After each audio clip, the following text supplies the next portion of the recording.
Good morning, everyone. Good morning from Riga. My name is Jānis Krievāns, and I'm the CEO of Junior Achievement Latvia. I'm very happy to be with you today in this webinar discussing the relationship between technology and entrepreneurship, together with some distinguished JA alumni.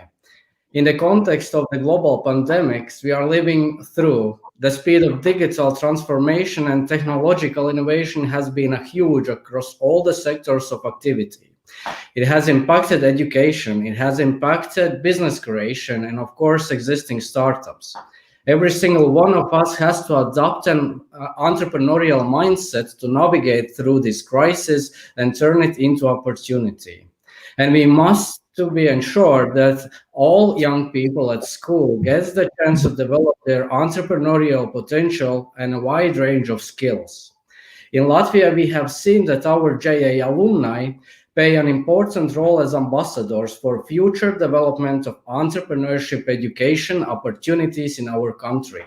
This is really important to show to both public and private stakeholders what a huge positive impact entrepreneurship education can have in their lives and careers of young people. For instance, here in Latvia, we have outstanding alumni leading startup and deep tech ecosystem in Latvia. We have alumni who are exporting their products to more than 45 countries worldwide. Company Rocket Grip, who also spoke at our conference this year and inspired students to achieve more. The biggest 3D printing service provider in Latvia, who also help other businesses to make their ideas come true. And are alumni of the student company program. And of course, myself, I am alumni of JA program, and I know how much they have helped me to grow. So we are particularly grateful to companies such as FERD and its owner, Johan Andersen, who supports us delivering this important message across Europe together with some distinguished JA alumni. Johan, you are a real role model for all of us, and especially to the young people aspiring to become an entrepreneurs. Johan, I will give a floor to you. Thank you, Jānis, for those kind words. Well, folks, we're here for webinar number 3. And of course, I would like to meet you all in person, but that's not going to happen in the near future. But First List have adapted along with the rest of JA. And indeed, for some of you who may not be too familiar with First List, the idea is really to prove something. It's to prove that there is a direct link between young people having an entrepreneurial experience in school and the choices that they make later for themselves, for their families, for their communities, their organizations, and indeed their countries, and indeed perhaps the rest of the globe.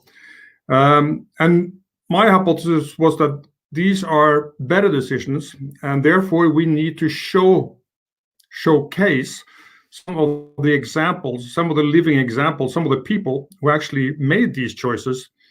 So we've been doing this now since 2017, and you know that every year there's around, only in Europe, more than 4 million people having an entrepreneurial experience in school. So the people nominated for First List and chosen are indeed the top of a very positive pyramid, and there are many, many more to choose from, and that will add along for First List in the coming years, I hope. So the purpose of this and third last webinar is to dig perhaps even deeper into how can technology help develop entrepreneurship and skills for local economies. And in fact, we know that entrepreneurship always starts local, but they all often have global ambitions and global potential, and some of them reach global scale, either directly or because other people learn about them. And perhaps this is one of the ways we can do that. So today we have with us, hopefully, I know we have Jonas Alexandersson from Denmark with us. We also should have Victoria Mbabasi from Uganda. She may be experiencing some technical difficulties, so hopefully we can bring her along during the course of the webinar. But in addition to that, in addition to these two honorees from this year, we have another chap who is almost an alumni of an alumni, because Boris Kolev from Bulgaria, he was actually part of the first batch of first list honorees in 2017. And he has really gone the full circle, as he has now actually joined JA as the head of digital transformation. So yeah, what a year to join, huh?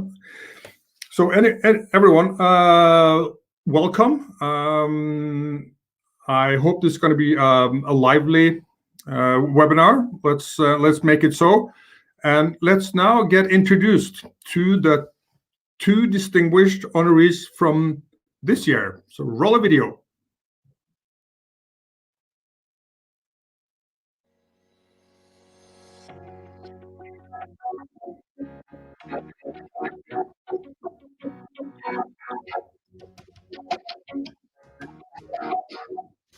Hi, my name is Jonas Alexandersson. I am founder and COO of Youth. I had my JA experience when I participated in the company program. I won the National Danish Championship back in 2004. I've been part of the alumni groups and also the honourees group, and I'm very honored and humbled to join the FERD list with some amazing friends, but also inspiring colleagues. In Youth, we work with what we call human perspectives, so helping enterprises put themselves in the shoes of their customer to reduce time to market, to reduce waste in failed projects, and understand their customers better. I believe this is, and this is one of my core beliefs, I believe this is something that we as society also need to embrace. Empathy is a strong driver in how we run governments and companies and live together.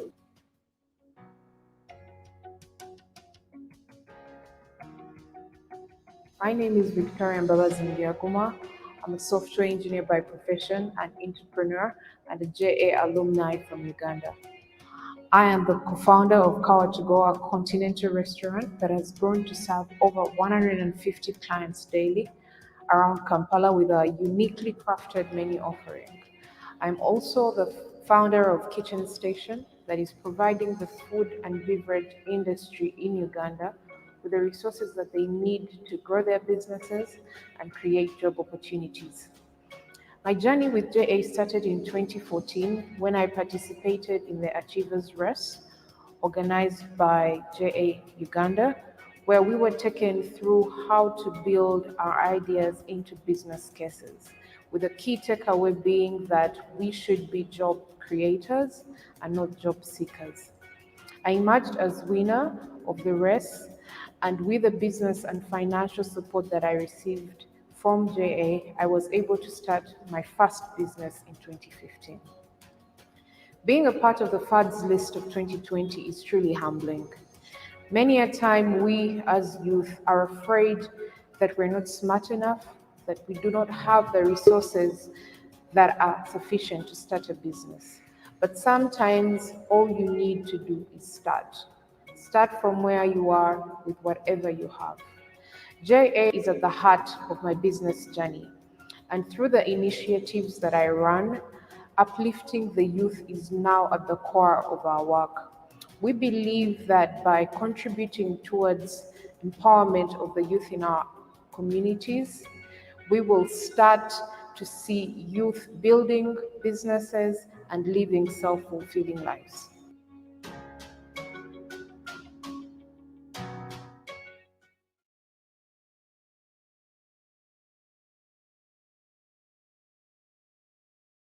But we really choose some spectacular, I wouldn't say talents, because they've already gone beyond talent, so they've actually proven their potential. So let me just bring this off by starting with you, Jonas. As far as I understand, you play a key role in the JA alumni community in Denmark. Can you tell us a little bit more about the way you've taken your first experience with JA into your work life, and then how you sort of turned around and sort of inspired people or helped the JA and oncoming entrepreneurs later? Yeah, sure. Thank you, Johan, for creating the first list, but also being an honoree. Much appreciated. I don't know if I play a key role, but at least I contribute as much as I can. I think one of the most important thing is because I feel a strong connection to the JA community and the people you have a similar background with. So what I try to do, at least in Denmark and Europe, is supporting people on their journey to have the similar experiences that I have had. And that could be, for instance, in Denmark, we created a alumni network of alumni, so to speak. So a senior network where some of the participants from 20 years back is part of this network as well. And we try to meet once or twice a year to connect and actually also support the younger alumni in their journey. Then I also try to sponsor local events as much as I can and help locally. But I think the most important thing is being available, because I think that's something that all of us can do, really being available for the entrepreneurial spirit in the people going through their journey. I think that's quite important. And your company, User Tribe, how did that? What's the sort of relation, do you think, between you starting up that company and your JA experience? Yeah, so you can say I created a lot of companies since JA. Actually, I think User Tribe was number 10. Well, in the sense of a company project, but I think the reason for User Tribe taking off or growing as much as it has is that it's rooted in my core values. So values around empathy, development, and experiences. And I really believe that JA has taught us this around development and learning by doing. I think learning by doing and fail fast is something I really has incorporated in everything I've been doing. I think that's the strongest connection. Yeah. How do you see the another connection between, call it local support and you having a global outlook, you might say? I mean, is there what role does technology play in that? Yeah, very good question. I think technology in general has made it possible to be local in a global context, so that you actually can reach out to some people that you wouldn't be able to before.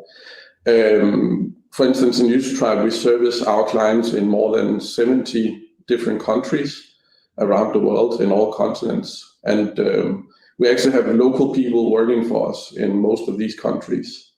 And I think that wouldn't be possible without technology.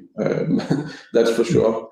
But the reason for us having local people is actually because it's very important for us to maintain the culture and understand the culture in the markets that we service our clients in. But I also think that technology has made actually companies create more distance to their customers or their stakeholders, because a lot of companies focus on zero and ones. So it becomes a lot about the numbers and less about the people. So I think that we have a role as society as well to utilize technology, not to create distance between people, but actually remember that we are all people and humans. Yeah. Great. Let's bring in Victoria, who has now joined us. Now, Victoria is the second of this year's honorees who's not originating from Europe. We decided actually to have some international or global flavor, you might say, in the first list, which is actually starting as a European list. But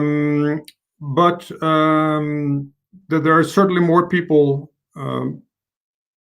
Okay, now I can see that Veronica's connection got cut out. So we adapt again and circle back to Boris. And I will see if I can get Victoria connected later. Now, Boris, it's been some time that you were featured in the first FERD list. We got some great feedback from that time. And when you returned, you were, I think there was a parade in your honor or something like that. It was good to hear. It sounded as though you appreciated it as well. So what happened since then? And now you're back with us. What's the connect the dots? Oh, it was a very, very long trip since then. It's I got some of my companies failed. I got some of my projects who were actually quite successful. I had a software company which we got acquired. So it's a very, very, very long trip. And actually, firstly, it's very much helped me in the beginning of just getting recognized on a European level with something very very helpful for an entrepreneur, because my time is and I'm an entrepreneur since a J student from 12 years old. So getting recognized, it was really, really helpful for all the project and then the career as well. Excellent. So you decided, what made you? Of course, you have some, digital competence, but was there some special urge linking back to your original JA experience that actually brought you in as one of the key members now of the staff, or what spurred you to do that? It was interesting. I spent 12 or 13 years as an entrepreneur, and which is quite a tough and very I'd say every day is nervous to get the things going. And after I got my software company acquired 2 years ago, and my 2 years was over in the new business, I decided to have a break. And just when I decided to have a few months break, and after this Corona crisis is now, and we're staying home most of the time, there was this opportunity to help J Europe in the process of their digital transformation. And it wasn't a tough question. It was just a matter of seconds to agree on this. And I've been in this organization since I was a kid, as a volunteer, as an alumni, and I've got so much out of this organization and all the people who have been helping me so many years. And it was just a matter of seconds to decide that I can step in and help with whatever the organization needs. So it will be a very good trip within the organization from now on, and it will be very interesting for me. Yeah. Well, we're grateful to have you. We always thought that we should have more alumni in all parts of the organization. So great to have you back, you might say. And also, Victoria, you're back. Great to see you again. Now, I started introducing you a little while ago, but could you tell us a little bit more, Victoria, about the impact of your work in the local community of Uganda?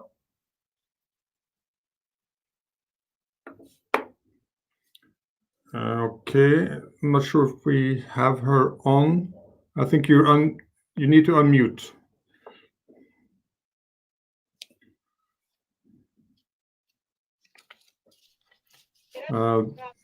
Yeah, Victoria, now you're on. Okay, can you hear me now? I hope so. Yeah.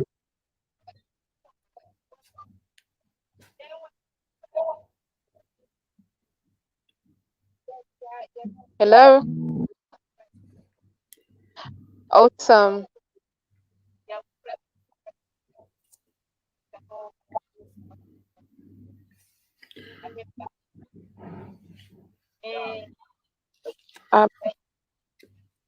So the impact of our work in Uganda has majorly been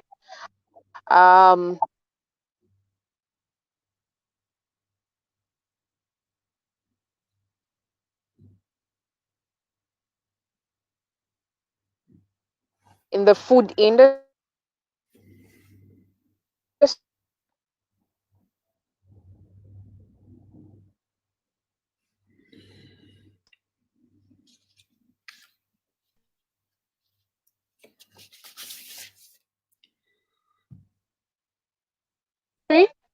And they are encouraging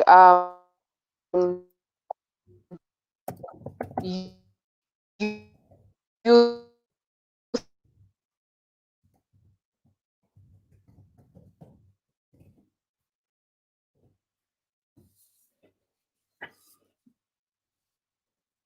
Okay, I don't know about the rest of you, but I have a little trouble hearing Victoria, so maybe we will get her on audio only, and let's see if that helps. Okay, so we'll just have to improvise a little bit. So we can contribute, or maybe we can go back to you, Jonas. I mean, what do you see as the potential? I mean, if you had sort of policymakers ahead of you or in front of you, what would you tell them? I mean, of course, in the Nordics and in the Baltics as well, and in Bulgaria as well. I mean, the JA has had great penetration, but there's always, I mean, even there, I think we're only reaching at the most maybe 20% of the students. So what would you say? What's the ask? What's the need? What's the policy change? What's the attitude change that you would like to see among politicians or other people who are, deciding on the kind of the landscape in which entrepreneurs or students, start or evolve? What would you like to see? You have a wish list, a Christmas wish list. Yeah, that's a long list, but no,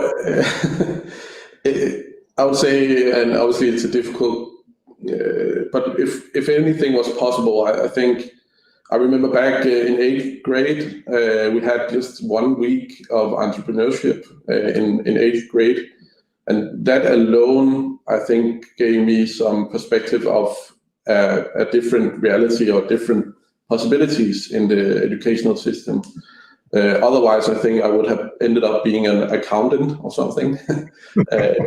So I think that maybe making it mandatory for all kids to try entrepreneurship in some way, I think that would be, even just for a week, that would do a lot.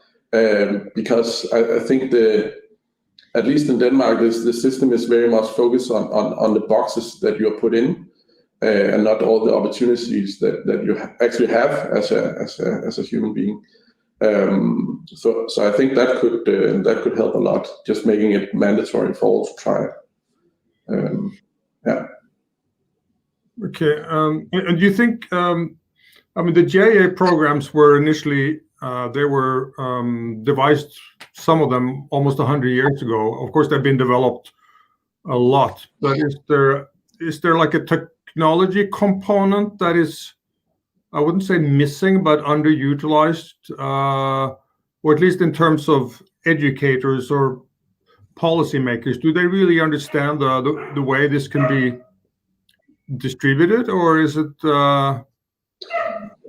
Yeah, I think it's very much. I don't necessarily think that technology can do something on its own or can lead a new way. I think it's very much down to people. Not to be too political, but in Denmark we have a lot of politicians who have never worked, not even in a company. I think it's a lot about awareness and bringing people into the perspective of other possibilities. And yes, maybe technology can do that.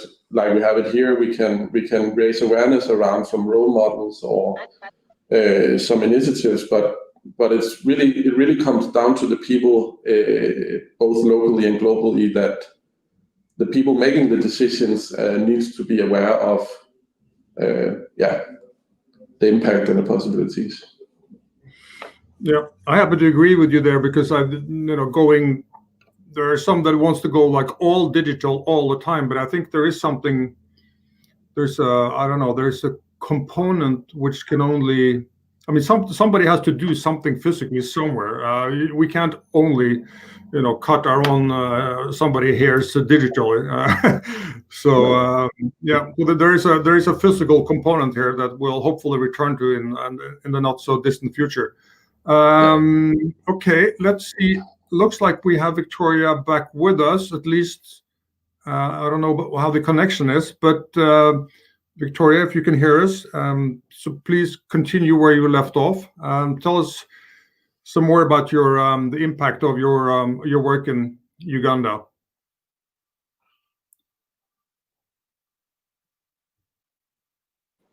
Oh, so you can try to switch your camera off to probably will hear you better.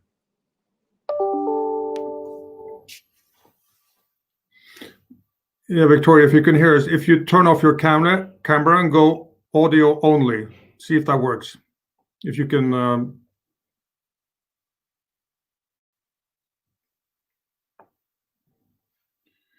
No, seems like we're having,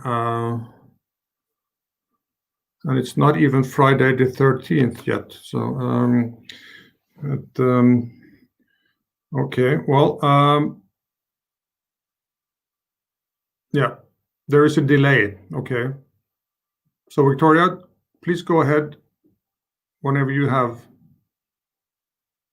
the chance.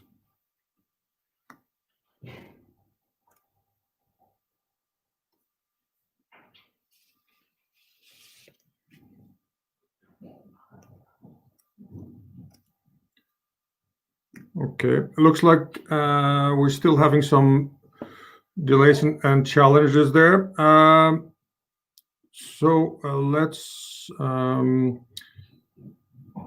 Let's bring in Yannis as well. You're also an alumni. What would be your wish list? You are. As I said, the Baltics and Latvia, they were well ahead in many ways. But what's missing? Well, I think there is missing the digital transformation in each JA company program. For instance, what we have done in Latvia, and by the way, we are reaching more than 50% of penetration from whole Latvian students. It's more than 100,000, 120 this year. And how we did that, we changed the structure of our programs. For instance, Job Shadow Day. Job Shadow Day, it's not a digital day, it's real job shadowing. But the system, how we did and how we reach 50,000 students in one day going to shadowing companies was like the portal and digital system for students to help them to see what kind of vacancies there are available. So just with one click, we turn it into digital way, and we could reach a lot of students as we couldn't before when we did it via emails. And the same for inspiring people.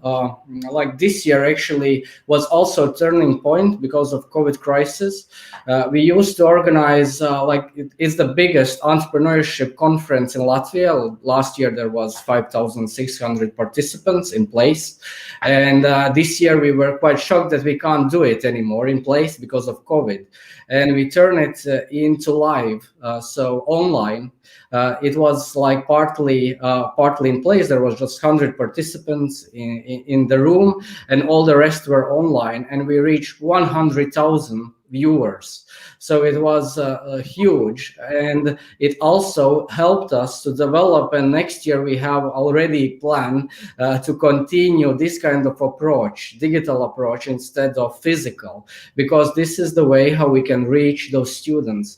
And also this year's trade fairs, it can't happen like in real place in shopping malls like we used to. So we are like in front of huge changes as well for those marketplaces going digital, and I think it will go quite successful. So it was like this year is a turning point in Latvia for new opportunities. So we are still continuing. I hope that this will be at the end of this year, we will reach higher numbers than years before.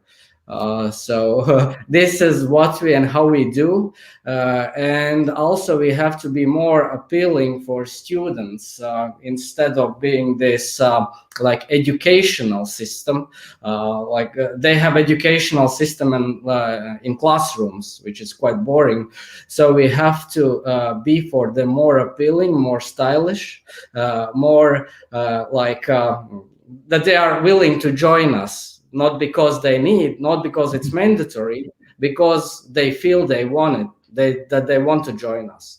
And this is also like approach how we are like showing our programs, how we are inviting those students, and this has made us huge success for the last years. Excellent. I don't know if I have answered to your question. Yeah, sure. That's very insightful. We always like to hear about best practice. So by all means, seems like we might have Victoria back with us on audio. Now Victoria has actually she has an interesting background because she was watching the Food Channel when she was small, but she was told to actually to get into to software or to engineering, and then there seems to be a link between what she's actually achieved on the ground, and her skills from software development. So Victoria, again, please, if you can hear us now, please tell us a little bit more about what impact your work has had on the ground in your local community in Uganda.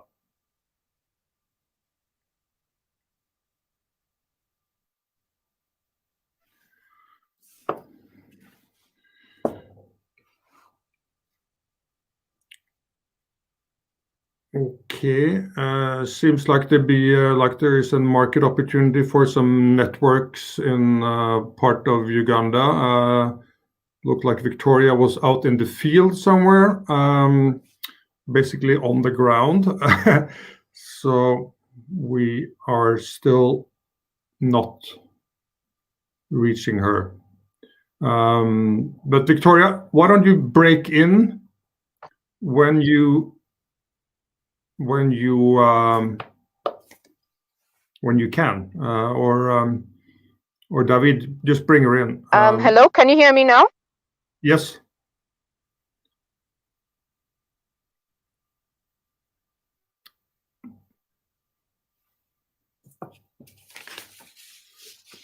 Can you hear me?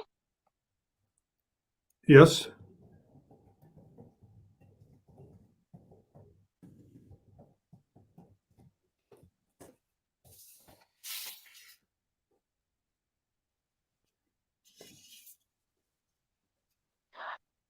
Yes, for me, my passion has always been food. That's how I got a lot of interest in the food channel from when I was a little girl. But as I grew up, I became very curious in computers and TVs and video games, and that's why I ended up doing software engineering, which I love. But delving back into the food industry, I've come to learn that the two things that I love can actually work together, because of the different systems that exist in the food sector that support the traditional food preparation and logistics. So for me, it has been a merger of two passions, and trying to utilize as much of the technology in the work that I do in the food industry currently. And this transcends to even the youth that we train. So it's not only about food production or food security or the restaurant business. It's about how can you bring the modern technologies into this industry. In our country, Uganda, it's still very virgin. Many people are still resisting the urge to use technology in food businesses. But for those that have, the margin of growth that they have is tremendous compared to those that are sticking to traditional ways. So this is one of the things that we're trying to encourage the youth that we work with, the youth we work with in, so that we're not solving one problem, but we are training these youth to be youth for the future. Great, thank you. We have a delay, so we might have to wait a little bit for Victoria's answer. But what role, Victoria, do you think that educational entrepreneurial programs like JA has in spreading, spreading growth, spreading prosperity, spreading these new solutions in Uganda?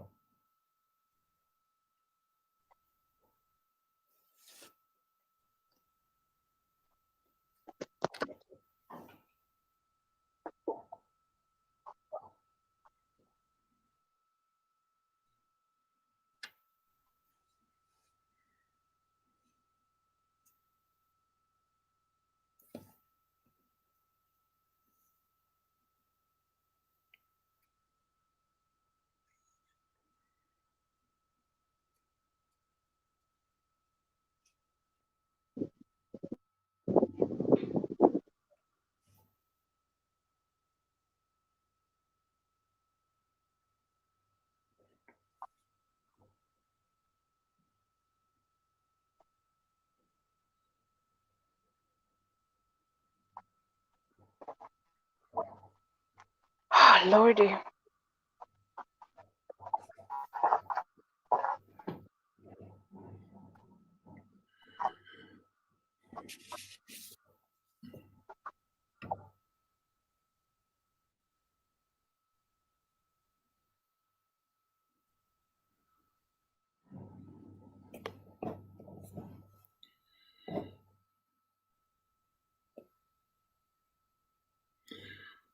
Okay, seem like we are losing Victoria a little bit, but please just join us when you can.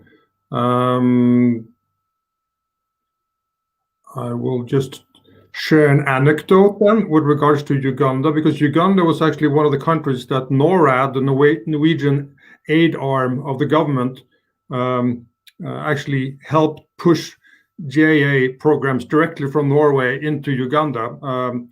The former CEO of Norway, Jarle Tømmerbakke, actually took it upon himself to actually try to boost the JR programs, the company programs, especially in Uganda. So Victoria might actually be a result of that. Who knows? Anyway, okay, she's back. So if she heard my previous question, please go ahead.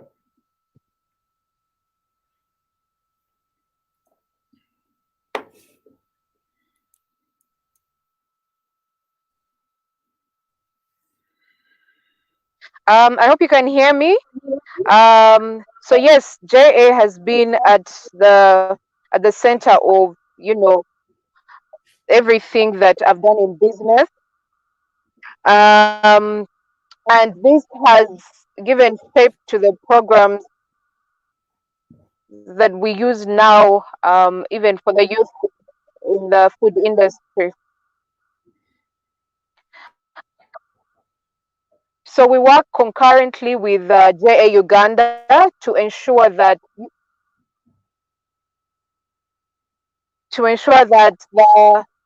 the candle keeps lighting. So for me, it's not about it was not about just doing a program, but it's about seeing this program live on.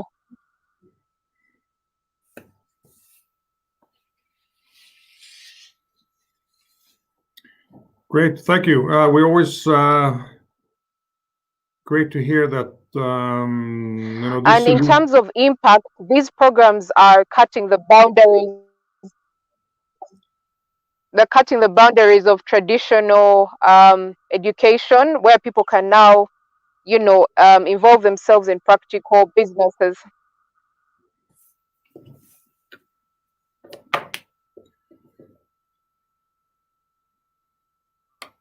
Right. No, it's great to see that the combination of JA programs and a dash of technology can sort of perhaps leapfrog some steps in the development of countries like Uganda. So that's great to hear. And you're Victoria, you're a great example of for many to follow. Okay. Because of the connection, we will encircle a little bit back to Boris. Now you've seen. I don't remember exactly when you were doing the company program, Boris, but I mean, what's the? I mean, have you seen some developments in the in the JA content and the way it actually has an impact on people, or what? And now you're in the position to actually do something about it. What has been the sort of how has it changed? How are we more or less relevant now, and what do we need to do differently, and what do we need to ask from policymakers and others to get the same penetration as they have in Latvia? Yeah, I was my time in the student company program was 2004. It was 16 years ago, and it was as I see, and I'm following every year and trying to volunteer the national competitions with the student companies. It's really changed. I think the impact and one of the things that developed is how the teachers is approaching this, because in the beginning of the years in a country like Bulgaria, the teacher hasn't been used to any kind of entrepreneurship trainings or education, or especially the free will and of starting and developing any kind of product or business. So the thing that developed most are the teachers, and now they give way more freedom to the students. They don't they don't press on their own ideas, and they give so much freedom, and the technology changed a lot, because these young students now, they see what is happening all around the world, and 15 years ago that wasn't possible. And when we go, as I remember, when I go with my student company to the national to the European competition, we see amazing difference between the student companies from Nordic region, the student company from Eastern Europe, and the student companies from West. And in terms of products, in terms of technology, in terms of how they present their ideas, and it was is a huge difference. There were levels of difference.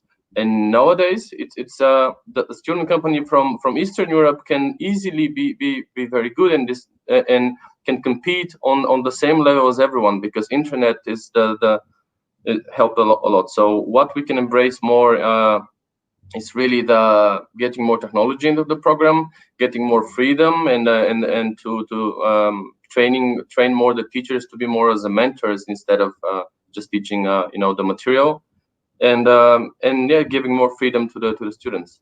Basically, what the government can do is just to make it possible for every school to have a student company program, because currently there's still many places where either the school or the regional management in the town or city can is not embracing the program that much.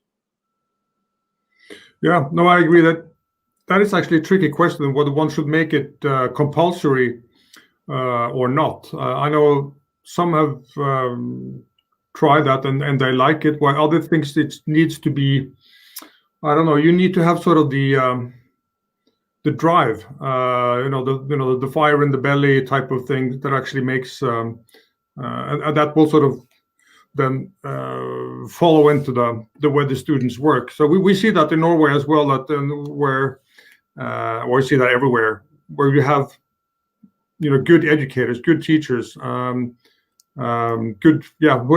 actually does turn into mentors, not only sort of facilitators. That will make a huge difference. Of course, that's in Norway. We still, if I have an ask, okay, I'll have I would like to see the word entrepreneurship into the curriculum of the teacher's education, because it's not there yet. We actually managed through one of our social entrepreneurs to get the word love into Norwegian law.